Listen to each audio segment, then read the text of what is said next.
Blog Talk Radio. Oh, it's time to get real. Oh, yeah.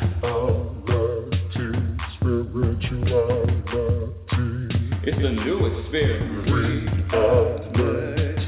Spirituality. Yeah, keep your ears open for this one, man. Spirituality. You got a question for RLN? Spirituality. Yeah, it's time to get some answers, baby. Spirituality. Oh, now we get real. Yeah,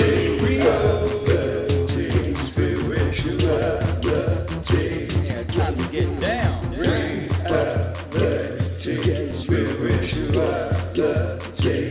Yeah, you gonna feel good now. Real good. That's what I'm talking about. Time to get real. Welcome, everyone. Welcome to Reality Spirituality. I'm your host, Rebecca Lynn Norrington, Rebecca L. Norrington. You know, I was thinking about that, Rebecca L. Would it be easier just to change my middle name to E-L-L-E, Rebecca L. Norrington? Anywho, welcome to Reality Spirituality Radio. This is the show where I talk about and share with my listeners how to experience more happiness in their everyday life, in every single moment, regardless of what happens. And who am I, and where are my credentials, and how can I teach this, and how can I share this? Well, let me tell you something. When I was younger, I wanted two things. I wanted to live to my potential, and I wanted to be happy. And you know, whatever you put out there, whatever questions you ask, whatever questions, your questions will be answered. And this happiness that I was seeking at 16, 18, 21, 24, 26, 30, 32, 35, on and on and on, I thought I knew. I thought I knew what would make me happy. And it starts with having a relationship, starts with getting married, it starts with finding the perfect job, having a perfect title, making the amount of money that I wanted, all of this stuff, finding a house, purchasing a house in an area, all of this stuff I thought,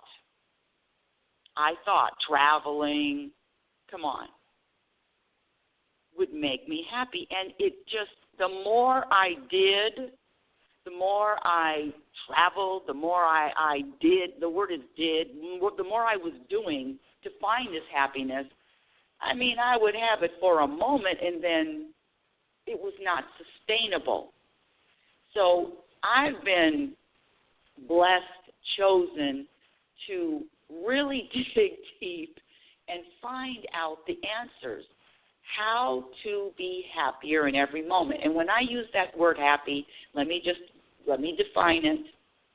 The definition is to be at peace, to feel content, to feel relaxed and balanced, regardless of what happens, regardless of the circumstances, regardless of the events, to feel that contentment, that sense of satisfaction in every moment, regardless of what happens and regardless of what doesn't happen. That's my definition. And happiness, this happiness, and I love that word happy. This happy, some people don't like it, but I like it. This happiness is a practice skill. So what I do every Saturday, 9 a.m. Pacific Standard Time, is to teach my dear audience what to practice. It's simple. It's not easy to practice it, but the concepts, and I'm telling you, it is all proven theories. Proven, just like Einstein's theory of relativity. What I shared, what to practice has been proven. What to practice to add to happiness, and what to eliminate that subtracts from your happiness. It's quite simple. And my advice, because I've been on this journey for decades, my advice is to find or to choose maybe 3 or 4 things that interest you or things that you notice to practice to eliminate. Not to practice to eliminate. Because if you try to do the whole course, it's really about a focus. Take expectations, for instance. All expectations subtract from happiness, subtract from peace. Every single one. Every time, there are no exceptions. All attachments subtract from happiness. All comparing yourself to anyone else subtracts from happiness. Blaming somebody else or the circumstances for how you're feeling subtracts from happiness. People, there are, where's my list? I had to write everything down. I would say, is it 40? I'll count them next week. It has to be at least 35 to 40 of these behaviors that actually subtract from happiness. Blaming someone, comparing, noticing. I had a conversation with someone yesterday, and it was really interesting because he's let me just say he's family. And one of the things that he kept going on and on about was this noticing what somebody else was doing. And the conversation just kept going on to what they noticed about someone else. And finally, I just couldn't take it. My happiness specialist had to come on. Hey, what's up, Nathan? My happiness hat came on, and I said, when you notice what anybody else is doing, you're really subtracting from your own peace and your own happiness. Can you try not noticing what anybody else is doing? Not only noticing what somebody else is doing, but then making a judgment and being critical about someone else. I know it's difficult. I know it's not easy, but the practice, I promise you, will give you that sense of, it will give you some peace, not noticing what anybody else is doing. But today's topic, and let me get to it, especially since I have Nathan listening for a moment, and if you want to chime in, just press the number 1. But today's topic is something that quite coincidentally, Nathan, my number 1 and only son, brought to my attention this week. And I'm going to have to set it up. So bear with me. When I was younger, my family, every year we went to Yosemite. And if you've ever been to Yosemite, it's one of the most beautiful places that I've been to, that I've experienced. Not only just for the beauty, but the trees, the smells. I remember every year with the smell of Yosemite, the Merced River running through the camp, the pine cones, and there was a certain smell about the air. I'll never forget it. And a couple of years ago when I went back to Yosemite, I smelled that same smell. It is something that just seeped into every cell of my body, and it was something that I loved, something that I enjoyed, something that I connected to. Now that's from, 3 years old all the way up to 16. I think my last trip with my parents, I was 16 years old. And then I went back again when I was 18. I mean, this love affair, this romance of the forest has been with me forever. Then when I get older, I'm still feeling this vibe and connection. And I remember taking a trip to Carmel and Monterey in California. I was 18, 19, 20 years old.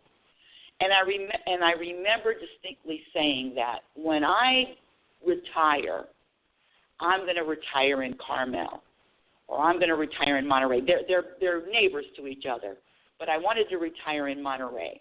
And I wanted to retire in Monterey because of the forest. I mean, the houses are right there on the beach, surrounded by forest. The smell wasn't the same as Yosemite, but it was that same vibe, the forest, the the water, and it just kept, I just loved that feeling that I attributed to the forest and the water. Getting older, I've taken trips. I've been to Maine and on a campground, Quisasana, and I remember it was in a forest, but there were no smells. So I mean, I know my forests. I know my smells of each forest, and I remember saying, "Oh, there's no smell in Maine." Back to the present moment, maybe the last year and a half, when I made a decision to leave California and purchase and live in Oregon. Well, there were a lot, and I was looking, even on my search for places to live in Oregon, it was always with the distinction of waterfront. Every place I wanted to look at, as far as where to live, I always typed in waterfront as one of the items that I wanted to be around. I wanted to be around water, and I wanted to be around trees. And I found a few houses with the same trees and forest and water. But when I finally saw this house, I'll never forget. I was driving up for the first time. I was driving down the driveway, long driveway, and I parked my car. And in the backyard, the backyard is down a hill. The backyard is down a hill, and I remember I didn't even go in the house. First time I saw this house, I didn't even go in. I went down the hill, down to the creek, and I'm surrounded by trees. And I was overwhelmed by a feeling, a sense of connectiveness, a sense of, wow, this is home, a sense of being, the universe is surrounding me, a sense of peace.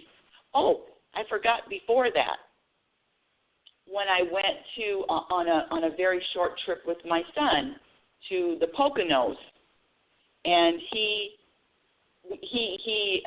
managed a cabin, we called it the Creek House. And I remember my first visit to the Creek House. The Creek House was right on a moving river, and I remember just breaking down and crying, "Oh, this is where I want to live. This is exactly where I want to live, in a house surrounded by trees and running water." Oh, I was just overwhelmed with emotion, overwhelmed with the sense of feeling of this is where I belong. This is where I'm going to be peaceful. This is where it's all going to happen for me. It's my final destination of peace. All of my life I've been wanting to live in a forest, people. All of my life I've been wanting to live in a forest with a running creek, a running river that I could hear. And finally, it's a year and 2 months now, finally I've living in the forest with a running creek. And the strangest thing happened. The strangest thing has happened. Before I get to that, let me ask you something. Let me ask you, my dear audience, if there are times in your life that you've felt that same connection, that you felt your all relaxed, shoulders down, you felt at peace, and you attribute it to a place, a spiritual place. Maybe it's the desert, maybe it's the beach, maybe it's mountains. Maybe it isn't even a physical place, but I'm really asking, have you felt that place where you've been so connected? When I get there, I usually just start crying. Oh, I'm so connected. Oh, and I just feel connected. All is well in the world. Oh, kumbaya, kumbaya, all is well. Gratitude goes flowing. That's the kind of feeling I'm talking about. And so since that first day, maybe a few months later, I remember sitting outside looking at the trees, being in awe, feeling good. Okay, yes, nice trees. They look beautiful. And after a while, after, I don't remember, a month, 2 months, don't quote me on exactly the time, 3 months, that newness, that awe, that looking out into the forest and just feeling this connection and the way that I had it the first day, I lost it. And I've been desperately trying to get it back. I've been desperately trying to, where is that feeling? And the funny thing is, I thought for sure I was going to find peace in the forest. I mean, it felt like peace to me every time I visited the forest, a forest. Oh, it's so peaceful here. And I got nothing. I got the opposite of peace. I felt the opposite of peace, meaning that there were so many challenges to living in the forest that I had no clue I would have to experience. I mean, I have to experience it. I live here. I got absolutely. There was absolutely no clue that every time I would walk out, I would be startled by either lizards, bats, birds, turkeys, deer, some say raccoons, skunks. And the bugs here, they're on steroids. These bugs are on steroids. I'm telling you, it was a day-by-day constant going outside. Getting startled and jump. I was jumpy. How can you be jumpy and anxious and be at peace at the same time? But I still kept going, still kept wanting to feel that peace. And it was a struggle to me, like, where is that peace? Where is it? Where did it go? And finally, because everything happens when it's time to happen, everything happens in due time. What I've taught and what I've shared with you is it's not the circumstances, it's not these, let me just use a label, bad circumstances, whether it's health, death, money, relationships. That has nothing to do with your peace and your contentment. I mean, I've gone on and on and on about that. You've heard me talk about that forever. But now, my dear Nathan hits me with this. If the bad things aren't supposed to, don't make you feel any certain way, and it is an inside job and it is really about your vibe, then why would you think that the, quote, good things, a.k.a. the forest, make you feel any different either? Make you feel more peaceful? I'm looking for the forest to bring me peace and make me, and yeah, I'm feeling peaceful because of a forest or because of the running water.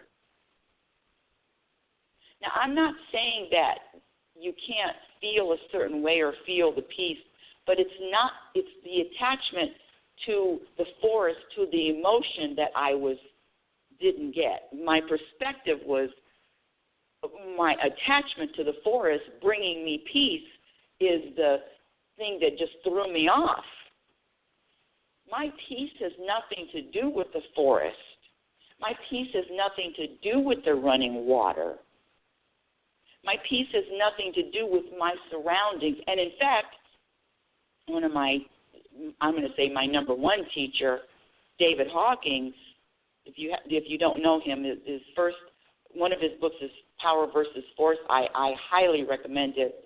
He's got about 8 really good books. But David Hawkins, one of the things that he said, and you can go on YouTube and look at some of his videos too, he said, and it bothered me when he said it, but it's all tying in now. He said that there is no place on this planet, on Earth, that is a spiritual destination. There is no such thing as a spiritual destination on Earth. I remember going to Monument Valley and saying to myself, oh, there is a God. I remember feeling a connection in Monument Valley, and I always wanted to go back to Monument Valley just because of that connection. And when David Hawking said that there is no spiritual spot on Earth, in other words, there's no destination, it threw me off because it still tied into what I believed. That yes, there is a place, there are places on this planet that can make me feel a certain way or that can contribute to me feeling a certain way. And I have to say, my dear audience, that I was wrong. Hold on a second, I'm going to have to choke on that. I was wrong. And my good friend and partner and soulmate and son said to me, Mom, if the bad things aren't supposed to make you feel bad, I mean, if you can find peace when there's a typhoon, why are you thinking that the peace has any tie-ins to being surrounded by a forest? I mean, I hope you're understanding my point, and if not, listen to this again. But the freedom that came from me wondering, why am I not feeling a certain way in this place that all of my life, for decades, I just knew that being in the middle of the forest is going to bring me peace or help me with peace. And when I found out that just wasn't the case, the contentment and the peace is first. Everything else is just window dressing. Everything else is just icing. Everything else is just props. There is no substance. Now listen, I'm going to just speak for myself because I don't want your cards. I don't want your well, you can send whatever you want, but yeah, I find peace in the forest. I go out to the forest and meditate, and I'm at more peace in the forest than the city. Okay, that's fine. I'm talking about dig deeper, so you're telling me that you can't find peace in a big city? It really is an inside job. It really is this internal work. And when you make the decision and make the choice and make the commitment, it is a commitment to being peaceful, to being about your vibe, the vibration. When you make that commitment, there is nothing, whether it's forest, whether it's fires, whether it's tsunamis, whether it's tornadoes, whether it's health, whether it's death, whether it's finances, whether it's relationship, whatever it is not going to affect your peace, because that's what you're going to be rooted in. If you're rooted in peace, just like a tree, and its roots are in peace, the foundation of peace, there is absolutely nothing that happens that's going to affect those roots that are rooted in peace. I use the word peace and happiness, the same thing to me. It's the same. What do you think about that, my dear audience? What do you feel about that? Let me scratch that thing. What do you feel about that? It was one of my struggles for a long time. I really didn't get it. It was a pea under my mattress that kept on bubbling up, kept on coming up. Why can I go outside? And I mean, I got windows all over the place. I see trees every window. I'm looking at it outside at a tree. Every window I'm looking outside at nature. And I remember thinking when I lived in the city, oh God, and I looked outside my window and I saw other houses, or I saw telephone wires, or I saw concrete streets. I remember thinking, it would be so nice. It would be heaven just to look out my window and see nature. Wow. That's the ultimate.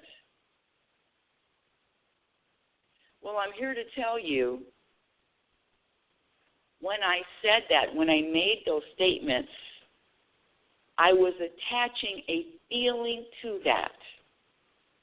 I was attaching that I would feel a certain way looking out and seeing trees, as opposed to looking out and seeing a house or telephone wires or concrete or a brick wall. I know one of my windows, I remember seeing a brick wall.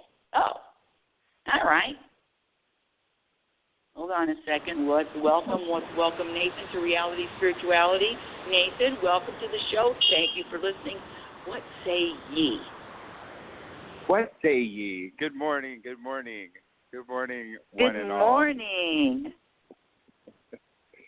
I only have a few minutes before I teach, but you said a couple of things that sparked something in me. Please, share. Did you happen to say that you were wrong? Did I hear that correct?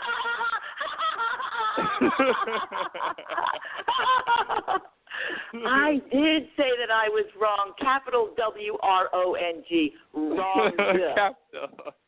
Wrong. Yes. Just been a long time since I've waited for those delicious words. No, I'm just kidding. Well, let me say, when I'm wrong, I can put my ego aside. I have no problem saying I'm wrong. It is far and few between. However, definitely wrong. Yes. Well, I know the feeling. I've been wrong a time or two, I must admit. But anyways, I digress. Would you like to reminisce? Oh, no, that's all right. I'm having trouble remembering any time I'm wrong at the moment, but I'm sure there's been at least once or twice. So, I really like what David Hawking said, but there's no spiritual, physical place on the planet. I don't remember ever you sharing that specifically with me, but I really like that because, yeah, of course and I've talked to you about wanting to move out of New York. You know, I've been living in New York the last few years and feeling like I couldn't quite be the person I wanted to be or feel the way I wanted to feel and still live here because it's a city and with a lot of stimulation. But using the idea that there's no physical place that's really any better or worse just means that I really have to go inside. There's nowhere else to go. Yeah, that's the good news. I know. Thank you. Thanks for the thank help. You, question mark. Thank you.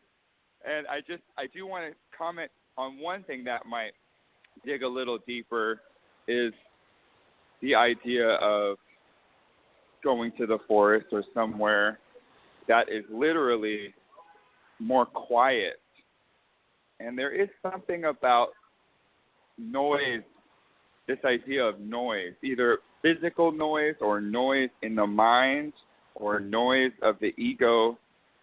But there's something about when the noise is quieted, it allows for that space to listen. So, because why? Why is it this thing where we meditate in the forest or we go in a quiet room or a library, everyone's quiet because they're reading? There's something to it. And I remember Abraham, we listened to an Abraham that she mentioned something about the noise or quieting the noise outside. So I just wanted to throw that in. You know what? That is a really, really good point. I mean, that is and that's one thing that I do notice about this place. There is no noise here. It is so quiet. And I think you're absolutely right on that. And that's another point, that the quietness, because it is a lot of noise and a lot of stimulation. And when you are quiet, it's thing you can hear, you can experience the quietness and quiet. And I think now that you're talking about it, just the quietness is one of the reasons for a lot of my growth, because there's this so quiet. there's nothing to do. Yes, I look at it like, if everything else quiets down, we really do hear the ego. If the ego's always talking to us and always breaking us down or distracting us, we really hear what's going on inside. Even though it was talking before, but it's like there were so many other things to listen to. You can't even tell what it's saying or what it's not saying. You know what? And you know what else, too? And I'm just going to have to talk about myself, is that sometimes when it's so quiet and all I hear is the ego, sometimes it's deafening. The voice is just the constant criticism, whatever it is, whatever that ego is, it's deafening to the point where I don't know how to, or not know how to, but it's difficult to focus on this yelling voice. And I'm only going to talk about other people just for a second, and that's sometimes why the stimulation of TV or radio or something else, so you don't have to hear that voice. That's a good point, too. Mm-hmm. That's so interesting. I know that feeling. There's been times, sometimes in bed, if I'm laying down, and maybe I'll fall asleep and then wake up again, and I'm just in bed trying to go back to sleep, and for whatever reason, it's just, deafening. Of voices telling me what to do or what I should be doing, or it's almost like a panic kind of thing. It's so overwhelming, and then sometimes I will use my phone or play a game on my phone or music or something to really just soften that or just distract myself from those voices. But ideally, I really wouldn't need to use anything. I mean, the practice, we always talk about it being a practice and building this strength. And because if I keep, the voices of the ego are deafening, and I find a way without talking to anybody else or distracting in some way, if I can get stronger and stronger at doing that all on my own, then it just gets stronger and stronger. Mhm. Well, but and for me, I just have to know that this whole thing is a process. It's a process, and it's nothing that I need to accomplish, because one of the things, no matter how loud the voices get, or no matter how wrong the voices are and how negative they are, I trust, and I know underneath there is a knowing about me that is another entity, and it's not, like you say, the inner voice or the universal voice. It's not me. It's not my identity. So the knowing is the thing that keeps me settled, regardless of what I have to do. If I play a game or watch football or whatever I do, the knowing that the voice is not me is really very helpful, because there was a time in my life that I didn't know that wasn't me. I identified with the whole ego all the time. So the knowing is most important for me, and I know it in my soul. So, and everything else is just going to fall into place eventually. I like that a lot. I would say the same for me, the knowing, and also just, to me, if I'm not really feeling feeling good or feeling centered or feeling peaceful, or I know that feeling centered, peaceful is me, the real me, deep down underneath. That's why I go off that feeling. And I'm going to head off to Well, work. thank you so much for joining the show. Oh, what a nice surprise. Thank you, Nathan Norrington, for joining the show. Thank you so much. Carry on, and I'm going to wrap it up because we covered everything. Power on, and I love you. Power on. Carry on. Love you, too. Love you. Okay. Call me in 5 minutes. Well, what a great surprise.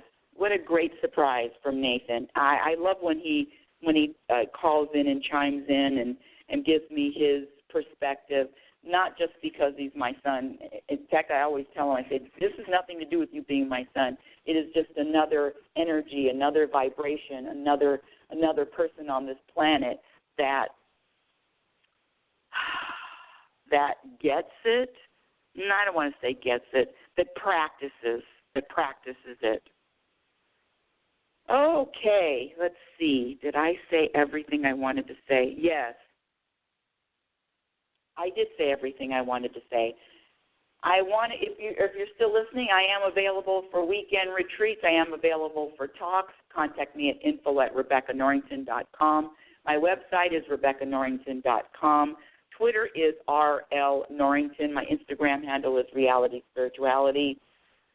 Facebook is Reality Spirituality. Go on Facebook and like Reality Spirituality. Thank you in advance. My book, Reality Spirituality, The Truth About Happiness, can be purchased on Amazon and or lulu.com, Lulu. My second book, Program for Unhappiness, will be out sometime in 2019. I'm still writing it. Oh, and next week we have a guest. We have a guest on the show. She's psychic from Canada, Kalina, and she will be a guest next Sunday. So until next week, my dear audience, I want you to remember who you are. You're a physical extension of the universe. You're always evolving. You're always changing. You're always growing. Love is patient, and love is kind. Be patient and be kind to yourself. Be your own best friend. Remember, you cannot have a happy ending to an unhappy journey. It is about the journey. You've been listening to Reality Spirituality, The Truth About Happiness. Have a conscious week and practice. Practice what adds to happiness. Oh, let me just share with you what adds. Let me just share with you all the things that add. Practice making happiness your number one priority. Making peace your number one priority. Practice wanting moment by moment a commitment to wanting to be happier. Surrender to whatever is happening in the moment. Let go of the resistance. Humble the ego. Humble him, break him down. Be yourself. Acceptance. Acceptance of everything in the moment. Acceptance of life. Acceptance of self. Acceptance of others. Living consciously. Being okay with uncertainty. Ooh, that's a good one. Being okay with uncertainty. Allowing. Trusting. Letting go.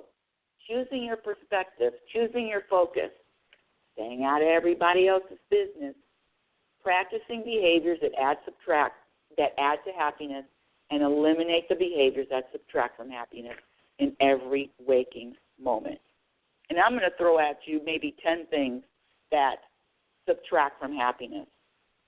All expectations, sharing bad news, giving power to words, attachments, living in the past, living in the future, all judgments, resisting, trying to control anyone or anything outside of self, complaining, taking anything personally, and worrying.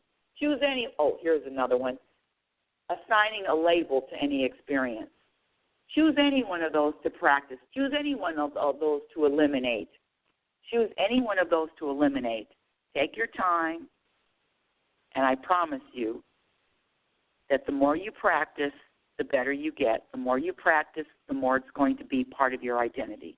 You've been listening to Reality Spirituality with Rebecca L. Norrington. Thank you. Have a great, conscious week. Reality Spirituality. Oh, it's time to get real. Oh, yeah.